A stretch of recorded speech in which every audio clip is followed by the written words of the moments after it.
A band coming out of Baltimore, Maryland has likely been seen on your TikTok feeds.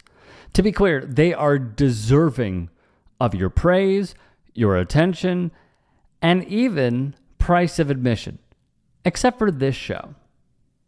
This show right here, the cost was $0 to get in. Going back to their roots, Turnstile showed that all you need is community, vibes, good music, and good times to celebrate life. In addition, at Wyman Park Dell, thousands upon thousands upon thousands of fans showed up to sing, mosh, and dance with the collective on stage. Watch even here as bassist Franz Lyons has a huge smile on his face, watching the youngsters go crazy at their show. Beautifully, what this event showed was a few things. First, the people want something to celebrate, to collaborate, to be a cohesive. They want a reason to congregate. They want a reason to let loose, especially during such chaotic times. The other is the power of music can lead to great causes and great things. What exactly do I mean by that? Well, allow me to explain. At this show, via Billboard.com, fans traveled across the country to this event, which is about 16 acres. Featured, of course, crowd surfing, moshing, sing-alongs. Here's the kicker. QR codes were seen throughout the park that allowed fans to donate to a cause that is called Healthcare for the Homeless, which offers medical, dental, therapy, and addiction support services to Baltimore's most vulnerable populations. So before you're watching these videos and you're thinking, not really my thing, not into punk, not into this sort of genre, number one, you. Number two, you should realize the causes that are going into what they want to support and how their music can be a driver for things that oligarchs don't want us to have. The Baltimore Banner, who does great work, by the way, fantastic journalist, broke story after story after story in the Baltimore area, reported that they raised money for Baltimore's healthcare for the homeless, and their drummer, Daniel Fang, told the outlet prior to this raucous show, that aspect of inclusivity is really important for us. So if we're able to do it for free at an outdoor park, of all places, that's just the peak of our ideal show. This is kind of what we dream of. So I was watching so many clips of the Turnstile show in Baltimore in that park, and I got really emotional. Just seeing waves of people on like a really sunny day. You can look into the crowd and it's people that, are older. There were kids dancing on the stage. There were scene people. There were just random people passing by. You can tell it was just a collection of very diverse groups and people. And they were just all having a really good time. And they were all able to bond over the music that Turnstile was playing.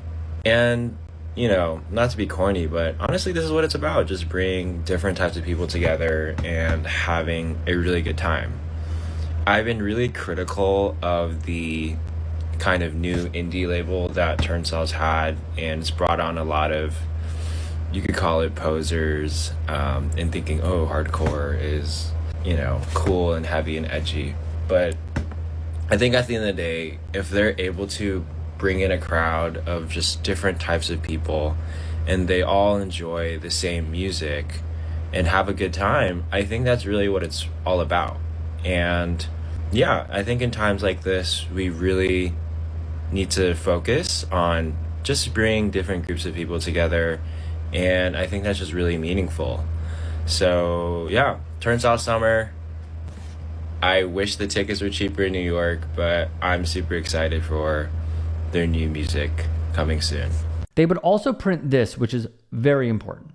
Unregistered nurse booking founder Dana Murphy, who would be organizing the concert with the group, said that the band financed this whole event themselves, without sponsors. She said it took a team of 60 and 70 people to execute the vision of the band, which had been in the works for 5 plus months.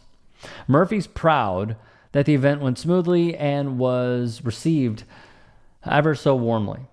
The buzz was there prior to showtime. Baltimore Banner and other outlets spoke with people who had camped out, who had even flown across the country, even from California, to go and see this show. And Turnstile was building up buzz because they had not released an album in 4 years, so the anticipation was building off a Grammy nom. Christina Bauer, the director of development for Healthcare for the Homeless, spoke to WBAL-TV and said this, quote, "We deal with everything from primary care to behavioral health. We have an OB clinic, dental clinic, pediatric clinic. They launched a program, street medicine for people who can't access services. They are trying to reach people where they are and provide care in a way that would make sense to the patient." And of course, the group. Talent coordinator Murphy hit the nail on the head here once more. And this is the quote to end all quotes. "We wanted a show to be for everybody, the same way that healthcare should be for everybody." Class politics in the sense of which side are you on? Are you going to stand with working families? Are you going to raise the minimum wage to a living wage or not? Are you going to fight to guarantee health care to all people or not? Are you going to demand that the wealthiest people start paying their fair share of taxes or not? Those are the issues. And no one cares what color you are, what your gender is, et cetera, et cetera. You retweeted a post by Bernie Sanders that said, yes, we waste hundreds of billions a year on healthcare administrative expenses that make insurance CEOs and wealthy stockholders incredibly rich, while 85 million Americans go uninsured or underinsured. Healthcare is a human right. We need Medicare for all. What about an economy in which we join the rest of the industrialized world, guarantee health care to all people as a human right, and where we don't pay the highest prices in the world for prescription drugs? Those are the issues. Liz, there's a reason why he's so popular with independents. He sees it accurately. And by the way, the deep state tries to kill him, right? I mean, quote unquote kill him. You're running for office. If you, in your heart, understand what's going on in Gaza right now, and again, it's almost painful to talk about it. The United States is complicit in the starvation of children as we speak right this moment. Okay, mass malnutrition, etc. And you say that's wrong, man. And I'm not going to give Netanyahu another nickel, but I know that the day I say that, AIPAC is going to pour a huge amount of money. So what's the choice you have?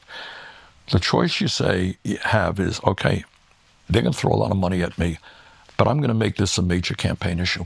Ooh. I ain't going to run away from it. Yeah. What do we stand for as a nation? And I'll tell you something, getting back to the Democratic Party. What the Democratic establishment people say, well, Gaza, it's an issue out there, but it's not the main issue. It's not the pocketbook issues, more important. Healthcare is more important. But you know what? I'll tell you this is my own view, is what people have a sense, consciously and unconsciously, if you are turning your back on starving children in Gaza, why the hell am I going to trust you on anything? It's a great point. Is that a fair point? I think it's a very fair point.